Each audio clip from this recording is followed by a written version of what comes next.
Servus und hallo, liebe Freundinnen und Freunde, Bernd hier. Wie ihr sehen könnt, es gibt ein Update zum Thema Bulbophyllum in Kolomi in einer Glasschale eingepflanzt. Und ich habe euch im letzten Video gesagt, wo es um Bulbophyllum ging, das nächste Update wird kommen, wenn sich eine Blüte ankündigt oder die Pflanze eventuell schon am Blühen ist. Und ihr seht hier, das ist das Bulbophyllum masterianum.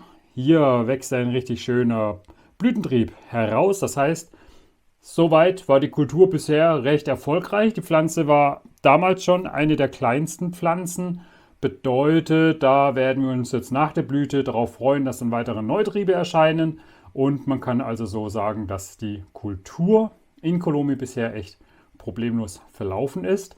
Es gibt noch eine weitere Bulbophyllum, die schauen wir uns auch gleich noch an. Die macht nämlich auch einen Blütentrieb. Hier sehen wir das Bulbophyllum fenestratum und wenn wir jetzt hier diesen Trieb etwas hochziehen, ich hoffe es klappt, weil es noch relativ klein, sehen wir hier eine kleine grüne Spitze. Ich versuche mal zu drehen, in der Hoffnung, dass es also sichtbar ist. Und dann seht ihr, hier ist nochmal eine kleine grüne Spitze und das wird aller Voraussicht nach ein Blütentrieb ebenfalls werden. Das heißt, auch hier hat es soweit funktioniert. Bin ich sehr begeistert, dass es funktioniert hat. Und jetzt denke ich mal, schauen wir uns noch die anderen Bulbophyllum an und gucken, wie es bei denen so ausschaut.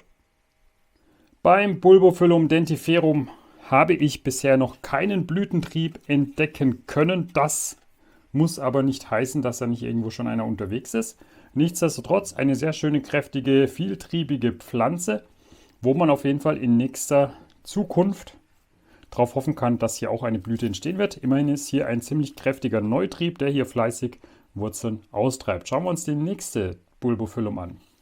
Hier haben wir das nächste Bulbophyllum und zwar ist das Bulbophyllum curtisii. Das war mit Abstand die vieltriebigste Pflanze, die ich damals bekommen hatte, als ich die bestellt habe. Auch hier konnte ich bisher zumindest noch keinen Blütentrieb feststellen.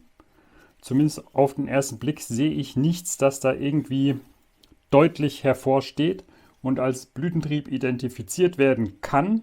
Aber wie bei der anderen Bulbophyllum auch, muss das nichts bedeuten. Schauen wir uns noch die nächsten an.